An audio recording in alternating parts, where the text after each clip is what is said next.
Amados, a graça e a paz para todos vocês. Que o Espírito Santo, nesta hora, visite a cada um que aqui está. Queridos, vamos neste momento orar ao Senhor. Vocês podem ficar assentados mesmo. Senhor, esta é a hora em que a Tua palavra vai ser lida aos nossos corações.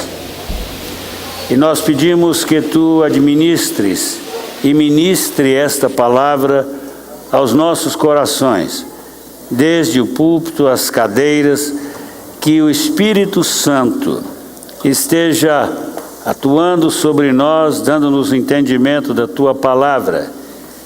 Ele é o autor da palavra, também Ele é aquele que tem a visão exata da palavra, e é Ele que pode aplicar a palavra aos nossos corações, de forma que a nossa vida seja para a glória de Jesus Cristo, nosso Senhor e Salvador. Toma, Senhor, agora este auditório nas Suas mãos e ministra segundo o Teu propósito. Fala-nos, Senhor, em nome de Jesus. Amém. Queridos,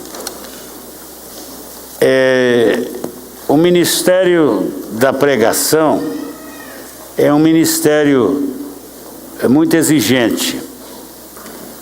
Por exemplo, pensem, eu estou pregando aqui há 23 anos, o Valdemir está pregando, você é pastor há 15, Valdemir? 16 anos, está quase me ganhando, ele vai me pegar, sabe? Então, nós estamos pregando aqui para o mesmo auditório, e nós não temos, eu, por exemplo, não vou falar para o Valdemir agora não, que eu não sei as motivações dele, mas pelo que eu conheço, parecem muito com as minhas. Mas o meu propósito nunca foi de ser considerado um grande pregador, mas simplesmente um pregador que trata com a palavra, trata com a verdade e quer ver os crentes andando segundo o propósito do coração de Deus. Sabem, irmãos, a religião, quando ela se torna uma religiosidade vazia, para alimentar o nosso ego, ela é muito perigosa, porque ela se torna um fator de engano muito perigoso. As pessoas podem pensar que por estar indo à igreja, lendo a Bíblia, participando em alguma atividade cristã, que elas estão salvas, XPTO, tchau. Mas a coisa é mais séria do que isto. A vida cristã verdadeira, ela é uma vida que se caracteriza por compromisso.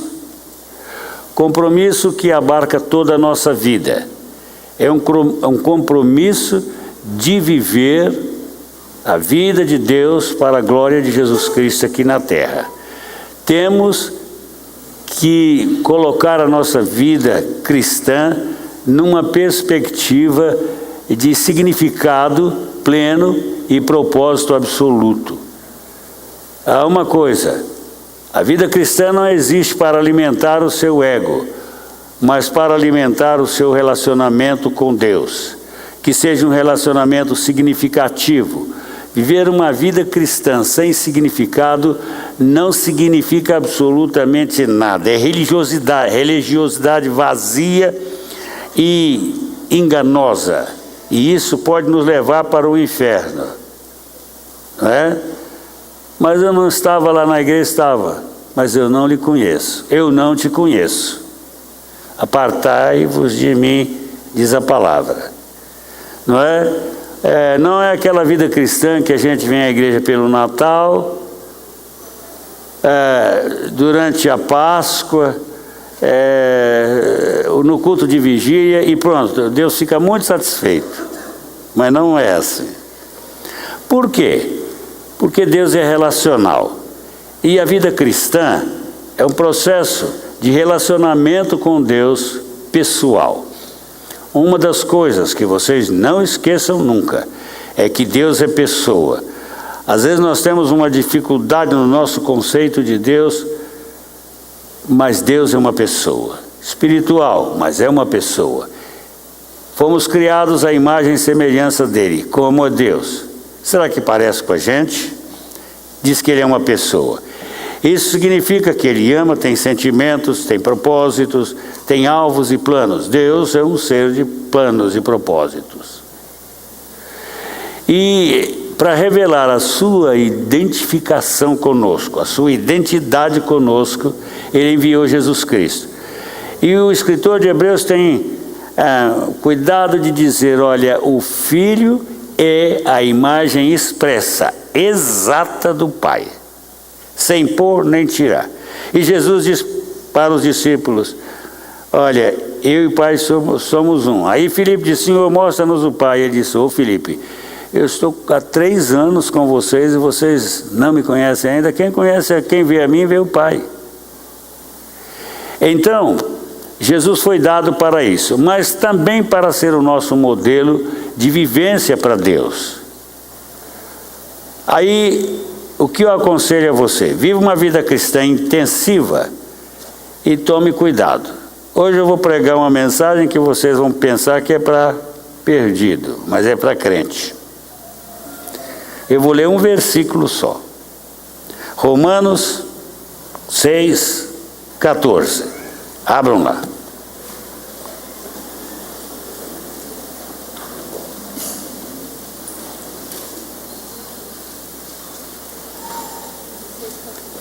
Acharam? Romanos 6, 14. Quem achou, diga amém. Amém. Quem não achou, diga assim, Senhor, tem misericórdia de mim.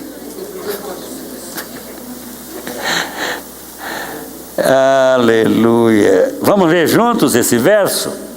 Vamos lá? Porque o pecado não terá domínio sobre vós, pois não estáis debaixo da lei, e sim da graça. Não estamos debaixo da lei, mas debaixo da graça, e este é o fato pelo qual o pecado não tem domínio sobre nós. Não é esse negócio de lei. É porque a lei dá-nos consciência do pecado. Ela declara que nós somos pecadores porque estamos fora do propósito de Deus e não podemos cumprir a lei por nós mesmos. Então, o pecado sempre tem domínio sobre os que querem se justificar, sobre aqueles que tentam justificar pela lei. Mas não pode ter domínio sobre aqueles que estão debaixo da graça, porque a graça é o grande antídoto contra o pecado. Onde a graça abundou, onde o pecado abundou, o que aconteceu com a graça? Superabundou. A graça está sempre acima do pecado, né? Graça, tão maravilhosa graça, que nós cantamos. Por quê? Porque na graça nós encontramos os recursos para vivermos uma vida livre do pecado. Mas vamos lá. Vamos trabalhar dentro de um tema, para vocês não esquecerem mais.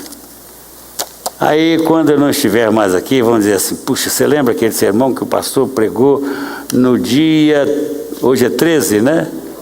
14, no dia 14 de abril de 2013. Pastor Vilaça já virou pó, mas eu me lembro. Então, vamos devagar, porque esse problema do pecado é muito sério. Vocês sabem que esse versículo aqui não é para perdidos. Sabia disso, Romildo? Esse versículo é para crente. E crente velho, assim como eu, que pode deixar-se dominar pelo pecado. Mas qual é a sua visão de pecado? Não matarás, não roubarás, não dirás falso testemunho, não adulterarás, não cobiçarás. Alguns não cobiçam a mulher do próximo, mas cobiçam a fazenda do próximo, o dinheiro do próximo, o carro do próximo, não é? Quando vê o Marquinhos lá no Toyota dele, diz assim, puxa, O Marquinhos tem um Toyota, e eu já vivo há tantos anos e não tem nem o Thor. Ele é um privilegiado de Deus. Aí o pecado, essas coisas, a cobiça, não é? E a cobiça é uma coisa muito triste. Podemos cobiçar tudo na vida, gente. Tudo. Podemos cobiçar a posição, podemos cobiçar o nome do outro, a aparência do outro, o cabelo do outro. Puxa vida! Outro dia não teve a capacidade de dizer, pastor, eu queria ter um cabelo como o seu. Eu digo, que horror! Que cabelo! Né? Então, vestido da próxima, né, mulheres? O cabelo da próxima, quanto mais o cocó, mais pulsado. Né?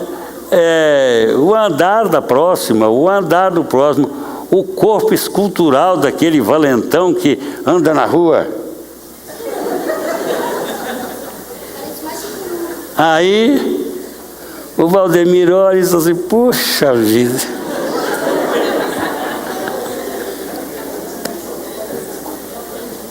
Camarada, passar a mão perto do meu rosto, eu caio sem me bater. Porque ele né? Podemos cobiçar tudo, gente. Posição, bens que o outro tem. Não é só a questão da mulher, não. É tudo.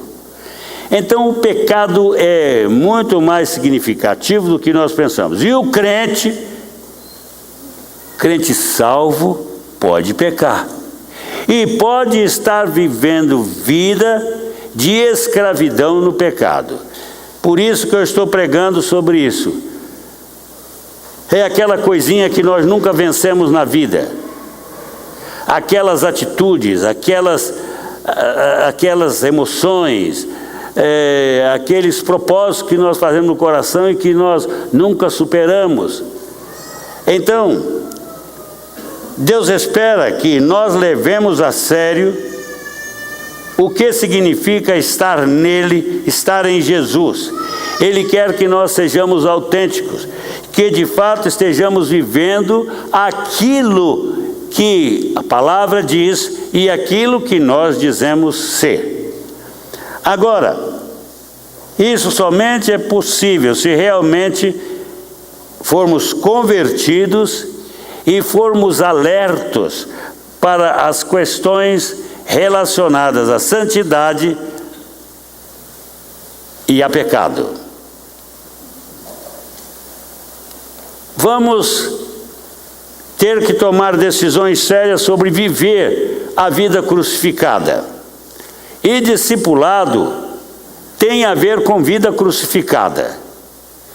Hoje eu estava conversando com um mocinho, foi me procurar, e ele disse assim, pastor, porque eu sou convertido. Aí ele começou a conversar, eu digo, olha, cuidado com a sua conversão. Mas o que está vendo? Eu digo, você não está me dando indício de que já venceu o pecado. Você está muito centrado no ego. Você quer fazer as coisas do seu jeito. Ele foi pedir um conselho lá sobre vida conjugal, não é aqui da igreja, e eu disse, olha, você está impondo à sua esposa o que você não pode impor. E você está pecando, mas você diz que é um cristão excelente, que está convertido, que é discípulo do pastor fulano de tal, mas para lá. O seu discipulado está meio enganoso. Não é? Porque o discípulo ele tem que aprender. Aprendei de mim que sou manso e humilde de coração. O discípulo é aquele que tem disposição de aprender. Mas não é só aprender, não. O discípulo, essencialmente, ele tem que decidir pôr em prática aquilo que ele aprende. Em todos os aspectos de sua vida relacional. Tudo mesmo. Tem a ver com tudo. Gente, a vida cristã não é um ponto estanque na sua vida. Hoje é domingo, eu vou à igreja. Aí se mascara e vem para a igreja. Não é para isso, não. É para você ser cristão nos seus relacionamentos, no seu trabalho, na sua escola, no seu lar. em todos os seus relacionamentos, no ônibus, né? Os mais jovens, dê lugar para os mais velhos, cansados e sobrecarregados, tadinho deles. Quando chegar você está sentado, chegar uma senhora idosa, dê lugar para ela. Isso faz parte da vida em Cristo também. Vamos nos defender, né, dona Emília? Isso é que é importante. Então, gente, o pecado ele é muito abrangente, mas a santidade, a santificação é muito mais do que o pecado. Eu quero dizer para vocês, dar uma boa notícia para vocês quando falo de pecado, é que nós podemos vencer o pecado. O problema é a nossa falta de cuidado em tratar das coisas sérias da nossa vida. Há muita gente vivendo uma vida cristã superficial e sem consequências. Inconsequente. Isso é que é o nosso grande perigo. Sou, mas não sou. Eu sou. Outro dia, falando com um rapaz, disse assim: pastor, ele é crente, mas é crente chuchu. O que é isso? Eu já falei isso para você. Chuchu, ele toma o sabor que está na panela com ele. Se você cozinha chuchu com bacalhau, fica um bacalhau excelente, porque o chuchu não influencia nada, ele só coloca água no bacalhau.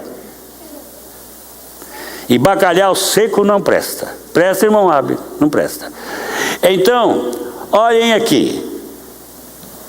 Crente chuchu é aquele, Maria vai com as outras. Perdão, Marias. Não tem nada a ver com o nome Maria. Isso é ditado. Com Zé. Você já viu que todo mundo chama Zé, né? Ô Zé, quando você não sabe o nome do camarada e ele está de costas para você. Zé, como é que está você? Sou eu? Eu me chamo Ricardo, né?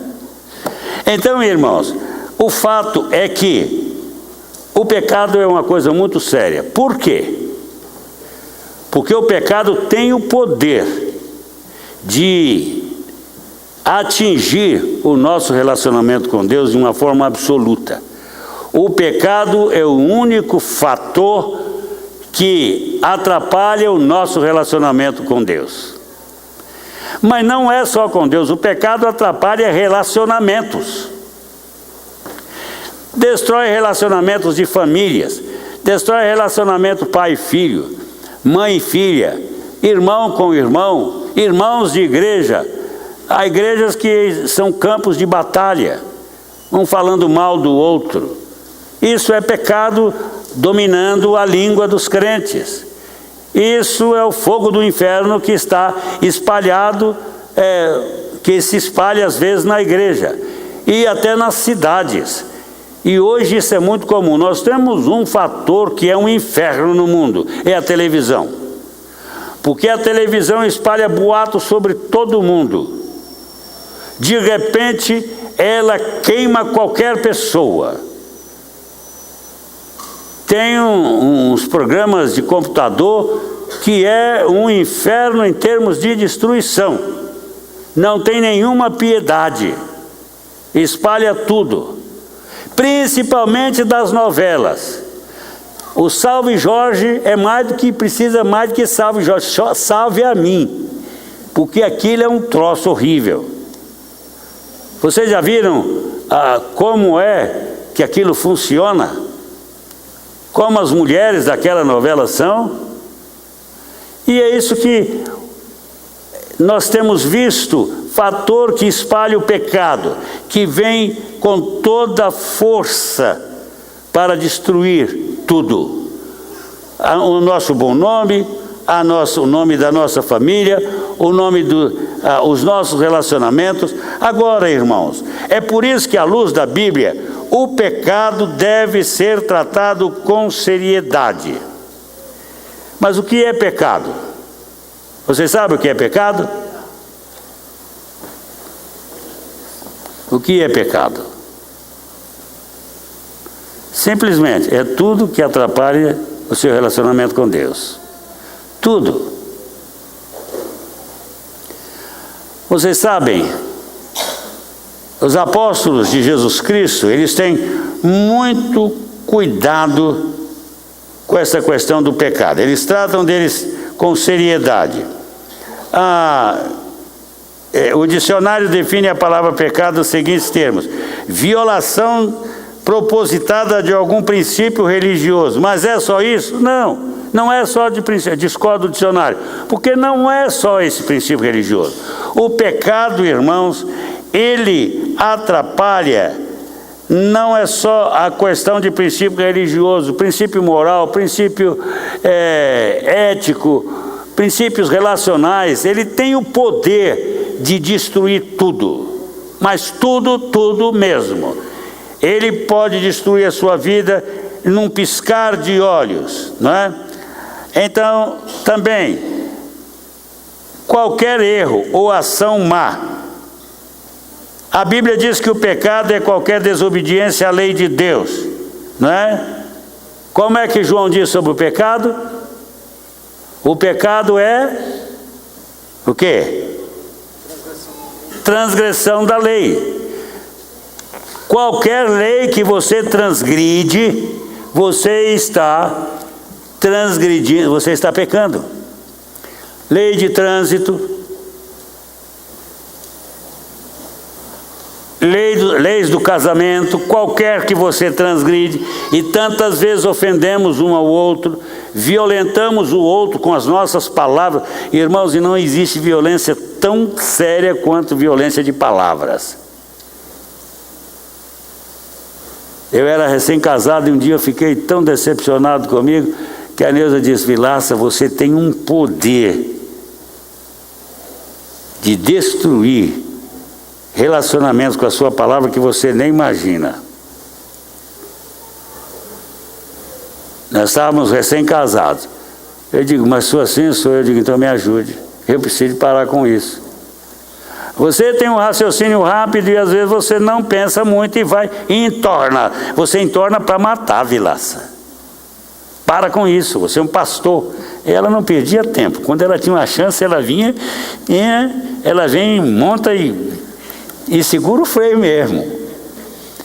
Então, irmãos, agora, mas o pecado é algo que atinge principalmente Deus na sua integridade. O pecado fere profundamente o coração de Deus.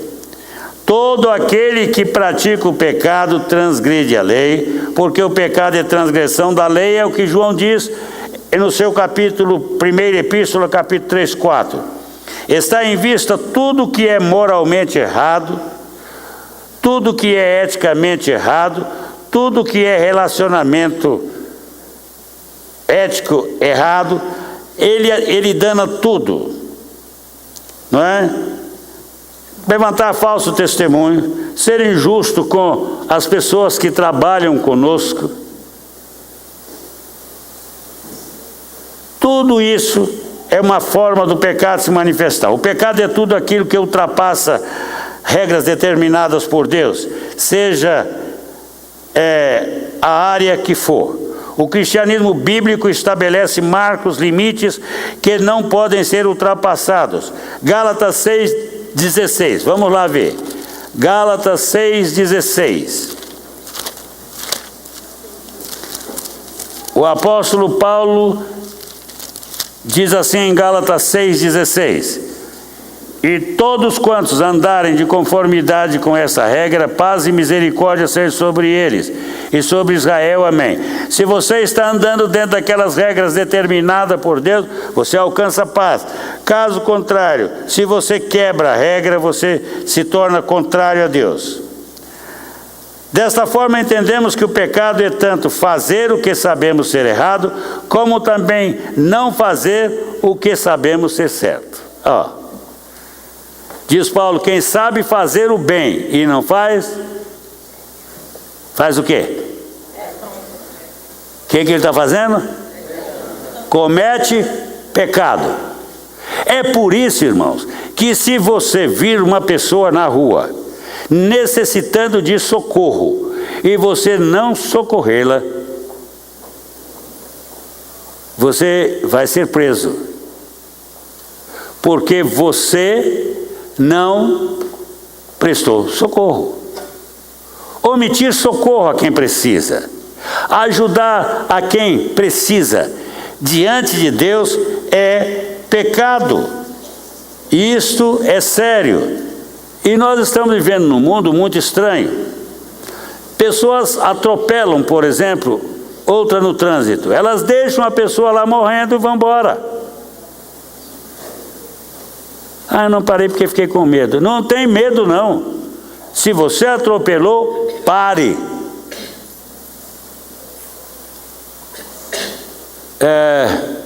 Eu era pastor de Seu Gatti, lá em Belo Horizonte. O Seu Gatti estava com 80 anos e ele tinha um carrinho velho e ele dirigia na rua.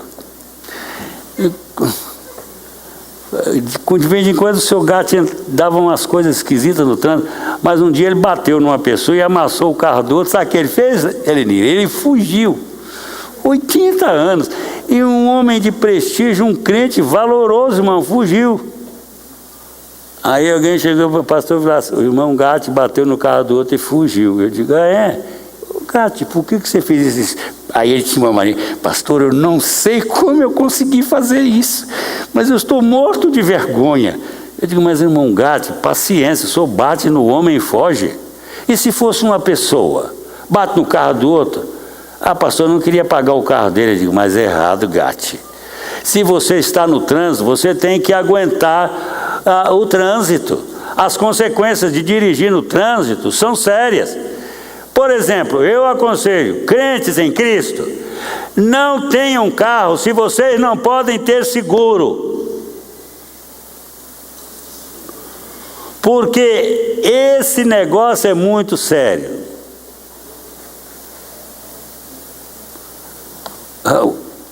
Eu não fiz seguro no meu carro, pois eu bati o carro. Sabe quanto eu gastei? R$1.200, R$1.400 por causa da misericórdia de Davi.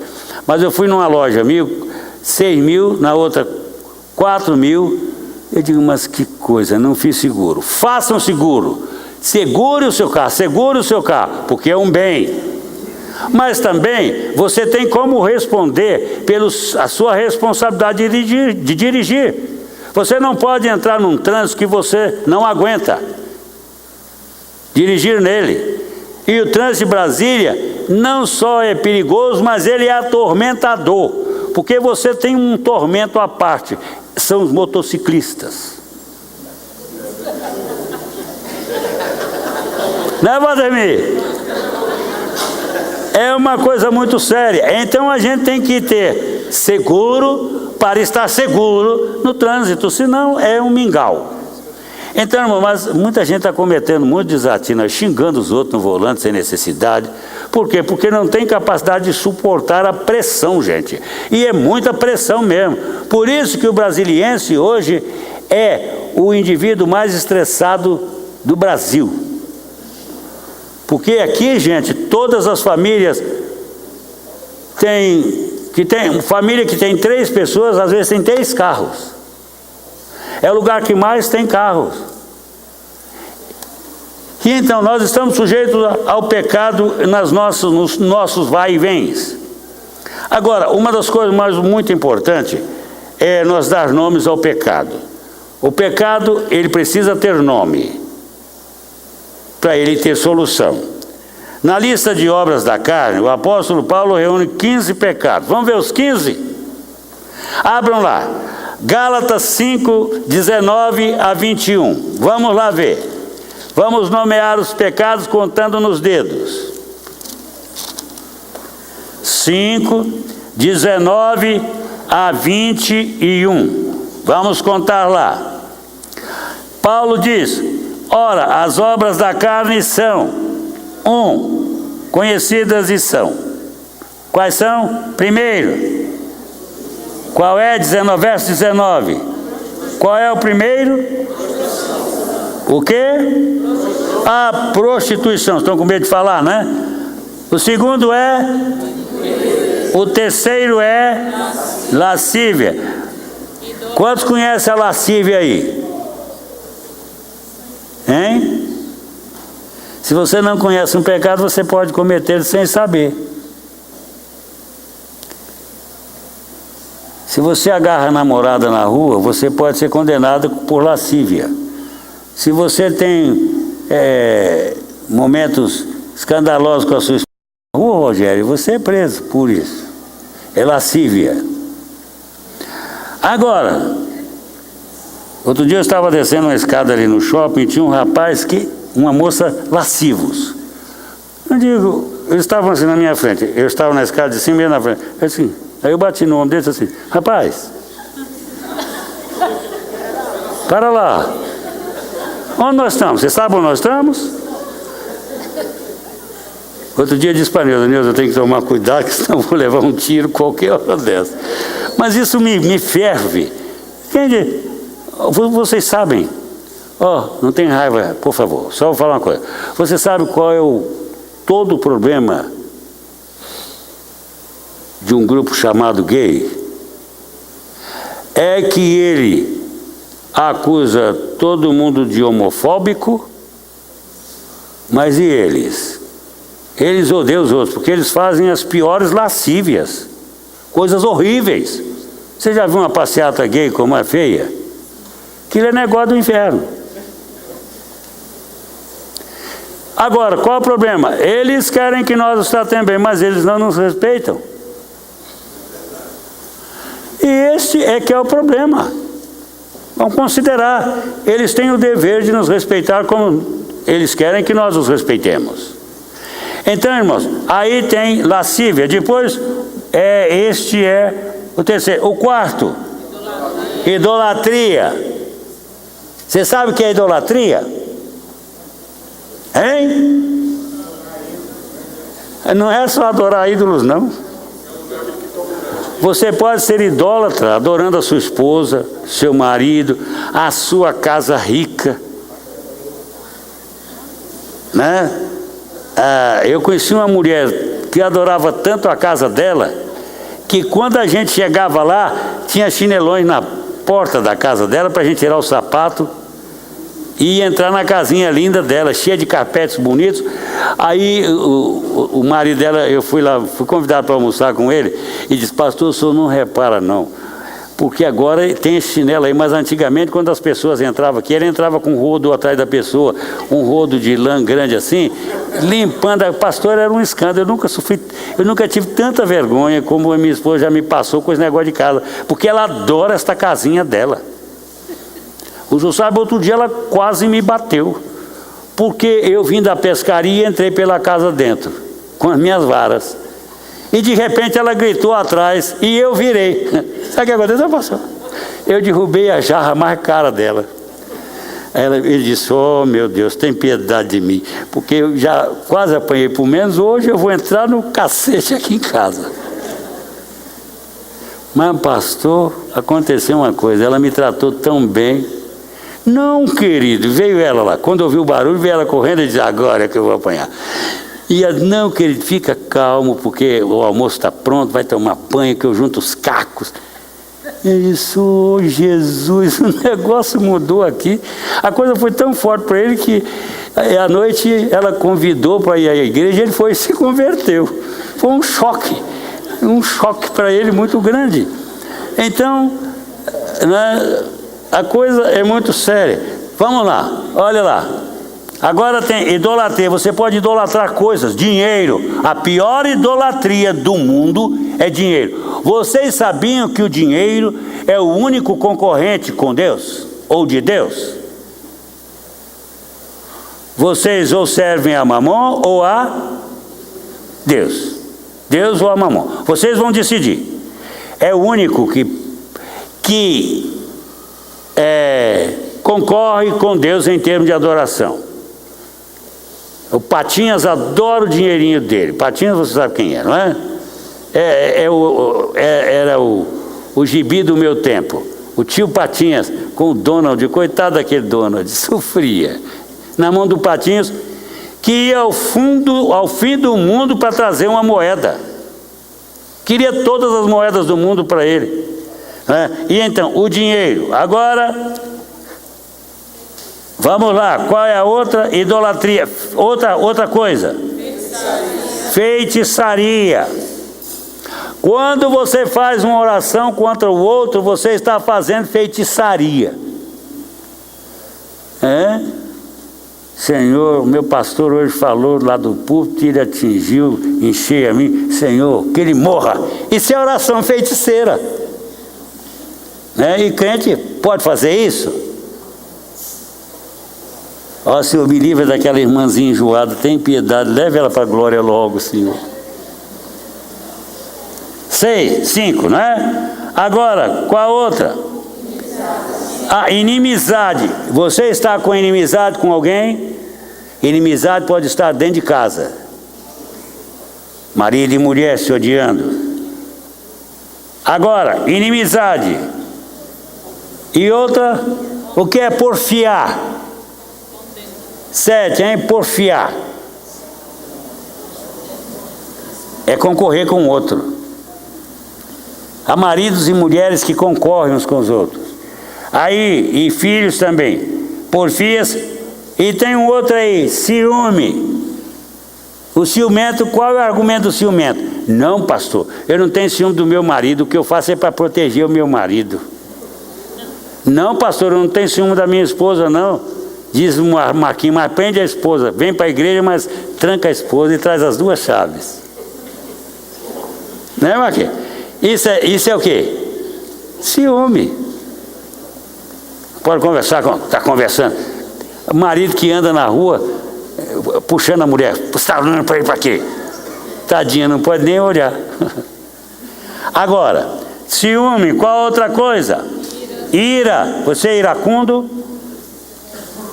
Depois tem discórdia, dissensão, facções. Eu sou de Pedro, eu sou de Paulo, eu sou de Antônio. Inveja. 11. Bebedices. Não é? Pode começar com uma cerveja, depois se afunda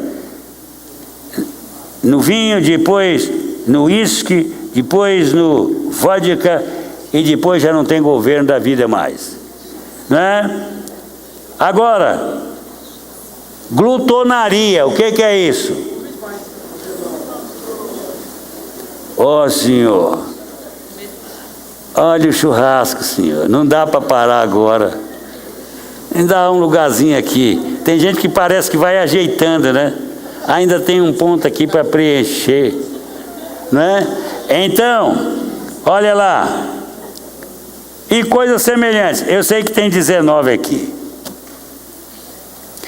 Olha, e ele diz mais: invejas, bebedices, glutonarias, coisas semelhantes a essas, a respeito das quais eu vos declaro, como já outrora vos preveni, que não herdarão o reino de Deus que estas coisas praticam, porque todas elas são pecaminosas em seu extremo. E uma coisa, e o nosso grande problema com o pecado, meus irmãos, é que às vezes nós temos uma péssima prática a respeito do pecado. Nós pecamos a granel e confessamos como? Por atacado. Aí chega você lá vai orar para dormir, senta na beira da cama e já começa a cair e diz assim: Senhor, perdoa, muito obrigado pelo dia de hoje, pela comida que eu comi, pela família que eu tenho, pelo carro que eu tenho, porque eu cheguei bem, Senhor, não bati o automóvel até aqui. Senhor, obrigado porque tu me trouxeste sem acidente, mas também, Senhor, agora eu confesso a multidão dos meus pecados, em nome do Senhor Jesus, amém. Cai na cama. Qual foi o pecado que você pecou? E para lá. Convenhamos uma coisa: se o crente tem multidão de pecados, o que está acontecendo com ele? Ele está vivendo dominado pelo pecado, gente. E isso é muito sério. Prestar atenção no que nós temos. Quando Natan chegou para o Davi e disse: Natan, você pecou contra Urias e a sua casa. Como foi a oração do Davi? Vocês lembram o Salmo 51? O que Davi disse? Ele disse: Senhor, ele tinha cometido alguns pecados, enganado seus súditos, praticado lascívia, preguiça, cobiça, adultério, homicídio engano. O Davi entrou na caverna do pecado de uma forma absoluta. Mas ele faz uma oração muito específica. Ele diz: Senhor, perdoa o meu pecado, porque ele está sempre diante de mim. Qual o pecado estava sempre diante de Davi depois que Natan fala com ele? O adultério e o homicídio com Urias, que eram os dois pecados chaves que ele tinha cometido. Ele tinha saído da presença de Deus, um homem como Davi. E então, mais uma coisa, ele confessou aquele pecado. Mas o outro problema que Davi não tinha, que nós temos muito: Davi confessou o pecado e resolveu o problema do seu pecado. Irmãos, por que Davi, você não vê Davi nunca mais voltar àquele pecado que estava sempre diante dele? Por quê, Pedro, pastor Pedro? Porque quando ele confessou aquele pecado saiu de diante dele. Já não estava lá nos seus olhos, na sua mente, lá martelando dia e noite. Acabou aquele pecado. Por quê? Porque Davi fez uma confissão dentro do padrão de Deus. Ele confessou o seu pecado, ele deu nome. Pecado tem nome. Você confessa, você revelou ciúme pela sua esposa, detratou a sua esposa, discutiu com ela, negou dinheiro para ela comprar o vestido que ela tanto precisa. Não é aquele da festa não, porque aquele é outra coisa. Aquele você tem até razão de estar pichotando, porque vai gastar muito. Mas é um vestido simplesmente para vestir, ficar melhor, né, vó? Mas aí o que aconteceu? Você maltratou, você feriu com palavras. Aí também brigou com o filho, chutou o cachorro à toa, quase matou o gato. E aí você chega de noite: Senhor, perdoa a multidão dos meus pecados, amém. Isso não é confissão, gente. Mas Davi fez uma confissão dentro do padrão de Deus. E ele resolveu de forma, seu Daniel, que ele nunca mais voltou àquele pecado. Ele confessava outros, mas não aqueles. E nós temos uma mania de carregar uma multidão de pecados conosco. Por quê? Porque durante a vida nós cometemos pecados e confessamos, mas achamos que eles não estão perdoados. E aí nós voltamos a alguns pecados que marcam a vida. Que tal, Valdemir? Tem ou não tem? Tem alguns pecados que marcam mais a nossa vida do que outros. O roubo foi maior, o rombo maior, as consequências maiores. Esses pecados de consequências maiores não saem da nossa cabeça. E alguns vivem confessando esses pecados. Eu, como sou pastor e as pessoas me procuram para resolver problema de pecado, qual o problema delas? É que há pecados que marcaram as suas vidas. E esses pecados estão determinando as suas vidas, porque eles não foram resolvidos. Eles não foram confessados.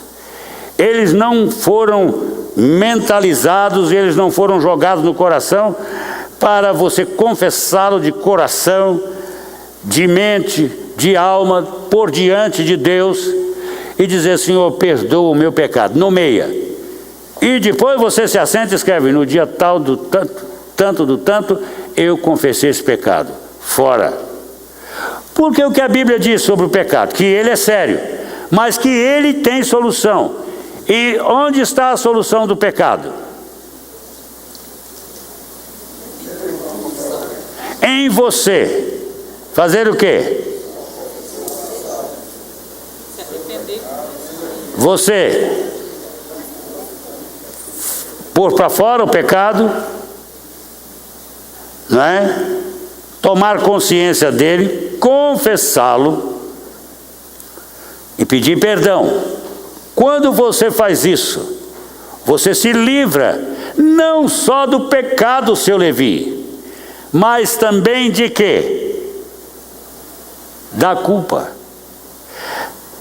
A culpa é que é o nosso problema, porque os pecados mais pesados marcam mais profundamente a nossa vida e o senso de culpa se torna agudo e sério. E se a gente não tomar cuidado, ele vai virar um tumor na nossa vida que vai vazar sempre.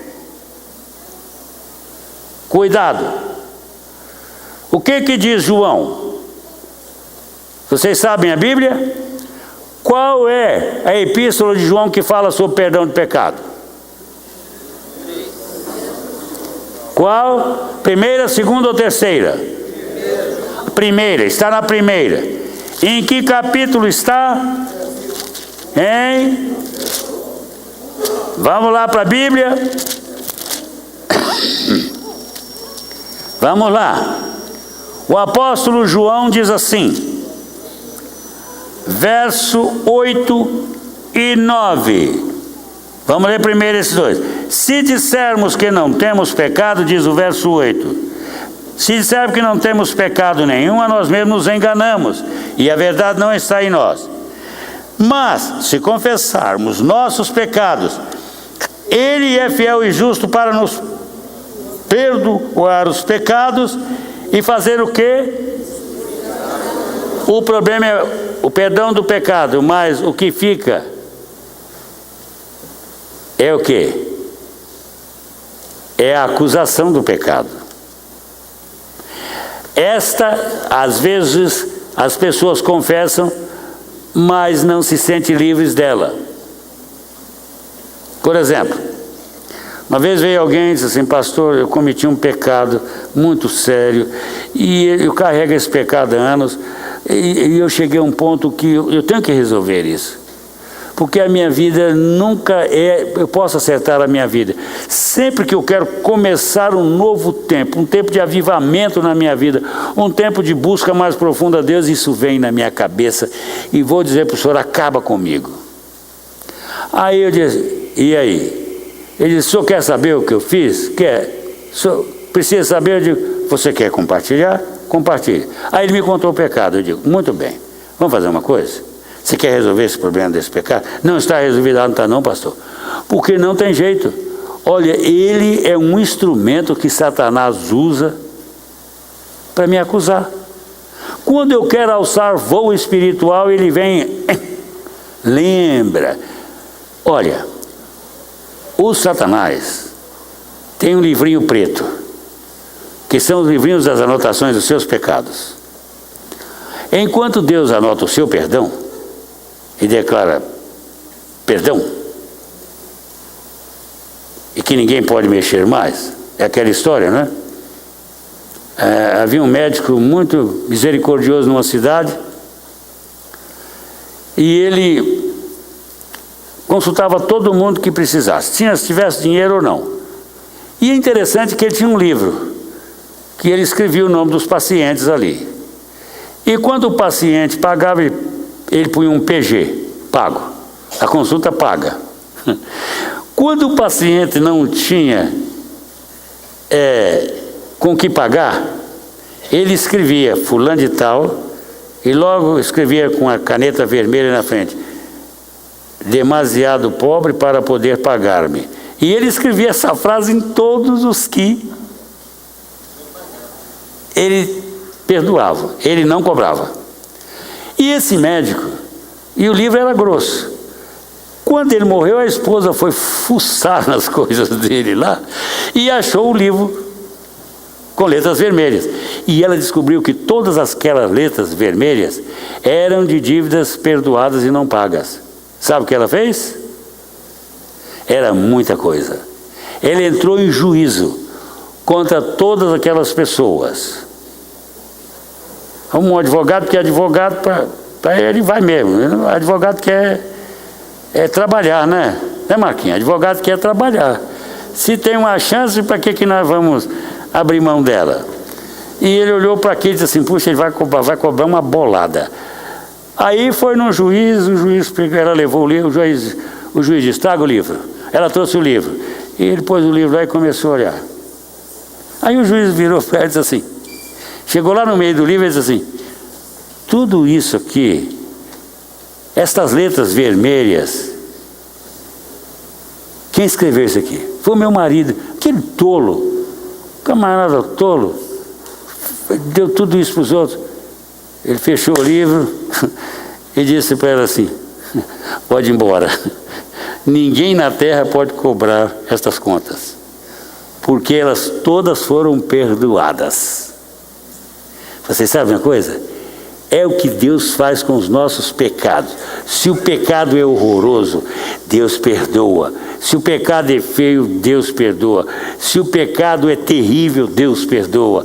Se o pecado é pecado sério e contagiante, ele é perdoado e acaba o contágio dele.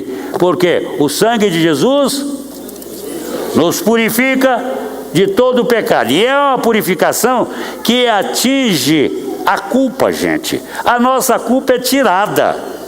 Não fica nada pesando diante de Deus. Não há mais acusação diante de Deus sobre os nossos pecados perdoados. Diz assim: glória a Deus. Porque os meus pecados, quando perdoados, são perdoados para sempre. Agora, cuidado com o que está aí, que você não resolveu ainda. Como resolver aquele pecado velho que você está carregando e que já criou cabelo muito grande e que já está aí há muito tempo atormentando você? O que você vai fazer com ele?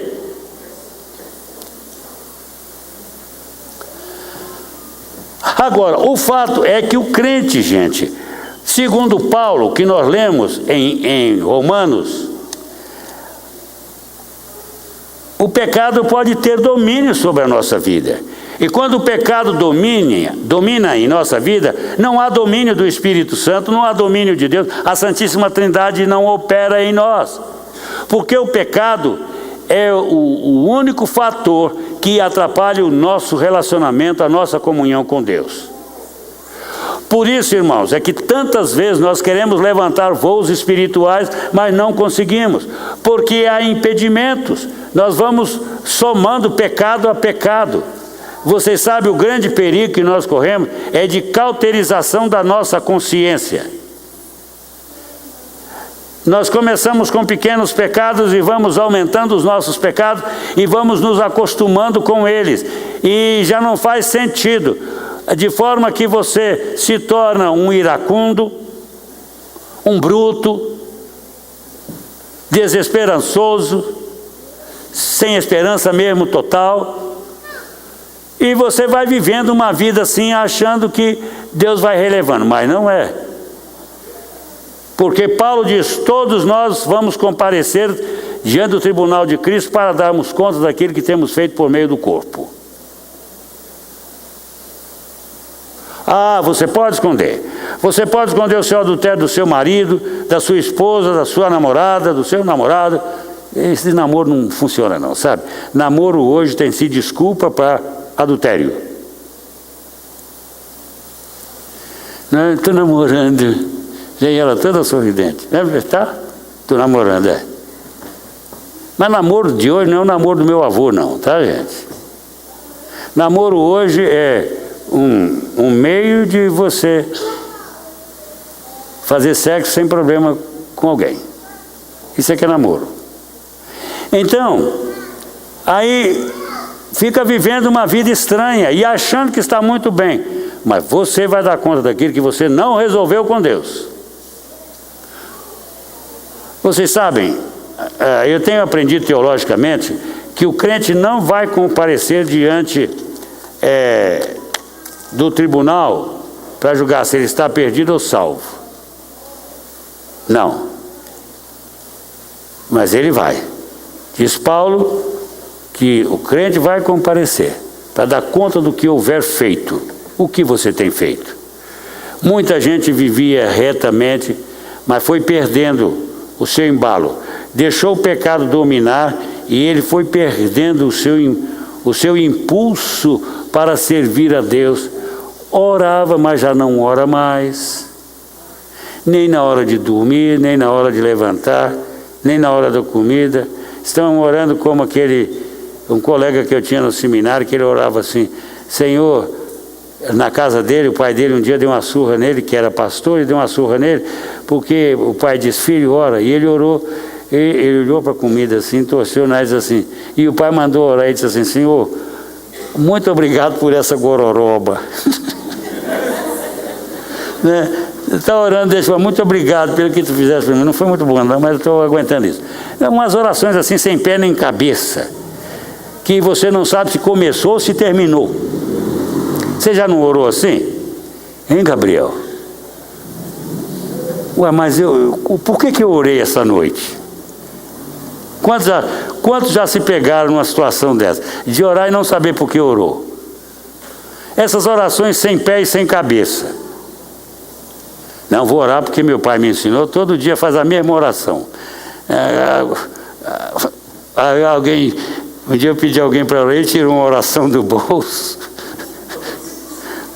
Eu disse, onde você arrumou essa oração? Um pastor fez para mim, eu tenho orado ela toda a vida, só aquilo. Nunca mudou a prosopopeia dele, a oração muda de acordo com a necessidade de cada momento. Mas o pecado vai atrapalhando. Por isso Paulo diz, olha, que vocês não permitam que o pecado tenha domínio sobre vocês, para que vocês possam viver uma vida significativa. E onde há pecado, não uma vida cristã significativa. O problema do pecado tem que ser tratado. Temos que assumir um compromisso de santidade com Deus, de servi-lo de todo o nosso coração. Agora, eu vou dizer para vocês uma coisa. O grande perigo que o crente hoje corre é de se conformar com o mundo. É de um fascínio pelo mundo. Olha, vamos falar a verdade? O mundo é fascinante. Para a carne, ele é um prato feito. E o apóstolo João diz uma coisa que nós precisamos tomar cuidado com ela. Ele diz assim: não ameis o mundo, nem as coisas que há no mundo. Se alguém amar o mundo, o amor do Pai não está nele, porque tudo que há no mundo, a concupiscência da carne, a concupiscência dos olhos e a soberba da vida, não procedem do Pai, mas procede do mundo. Ora, o mundo passa, bem como a sua concupiscência, a sua cobiça. Aquele, porém, que faz a vontade de Deus permanece eternamente. Então, não ameis o mundo. O mundo aqui, gente, não é a natureza, não se refere ao sistema natural, a terra aqui. O mundo é um sistema organizado fora do propósito de Deus.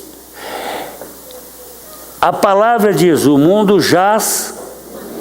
É desse mundo é que a palavra está falando. Que nós não devemos cobiçar as coisas deste mundo. Por quê?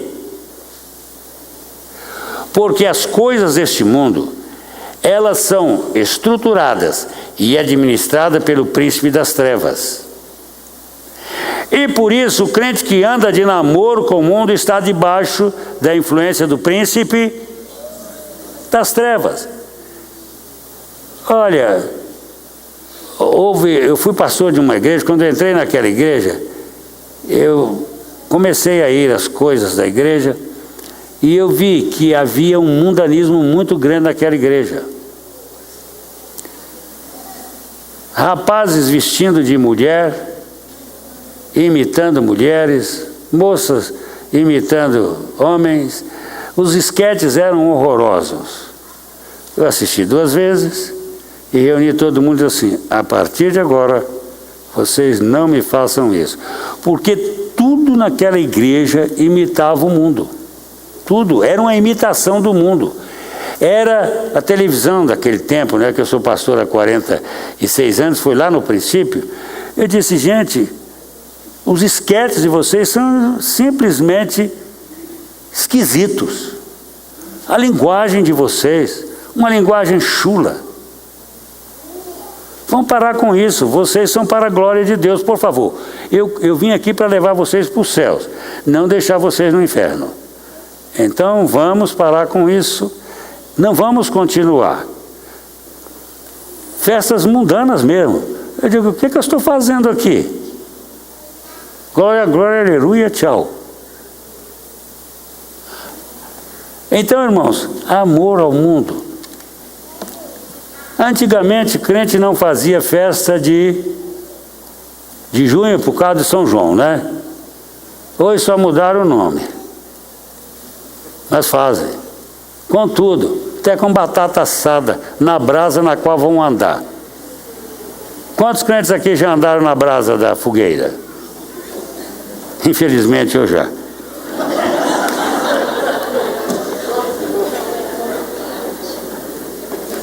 Aquelas brasas, Pedro, andei mesmo, vivas. E o Zé Vilaça lá. Mas eu não era crente, Levi. Mas não queimei não, Levi. Só queimava numa situação, se houvesse pedra dentro da fogueira. A pedra queima, as brasas não. Eu estava lá, bela e serelepe, adolescente, andando nas brasas, com prazer danado, passando pelo fogo do inferno. Festinha do São João, né? Eu já amarrei Santo Antônio e pus na água para chover. Eu já fiz tudo que vocês possam pensar. Então eu conheço esse mundinho. Isso é mundanismo mesmo. O amor do Pai não está nisso. Agora, irmãos, somos crentes, como nós devemos viver? Se somos filhos da luz, como nós devemos andar? Como filhos da luz. Nós não somos trevas, nós somos filhos da luz. Então o nosso procedimento deve ser de filhos da luz. Não vamos imitar o mundo, não. O coração de Deus fica ferido com isto. Se nós quisermos agradar a Deus, nós temos que andar dentro de medidas espirituais, Daniel. Isso é muito importante. Que nós aprendamos a andar assim. Estão felizes? Hein? Como tratar com o pecado? Se o pecado do salário é a morte, o que nós temos que fazer? Aprender a tratar com o pecado. Mas o pecado precisa de tratamento. Como? Pecado precisa ser confessado, colocado diante de Deus. Você tem que confessá-lo, tem que abandoná-lo. Depois de confessá-lo e ser perdoado, ele abandone e viva sob a direção de Deus. Viver vida livre, né? Diz que o Filho de Deus veio para nos libertar. E esta liberdade é que nós devemos desfrutar. Liberdade sem domínio de pecado. Porque se você é dominado pelo pecado, você está escravo do pecado. E não presta, não. O diabo é um senhor duro. Ele não veio senão para matar, fazer mais o quê? Roubar e mais o quê? Destruir. Se você deixar, ele destrói. Se você for conviver com o pecado, ele vai te destruir. E aí? O que fazer? Achegar-se diante de Deus e confessar. Se confessarmos nossos pecados, ele é fiel e justo para nos perdoar de todos os pecados e purificar de toda a injustiça. Vamos orar então? Vamos ficar de pé? Vamos orar?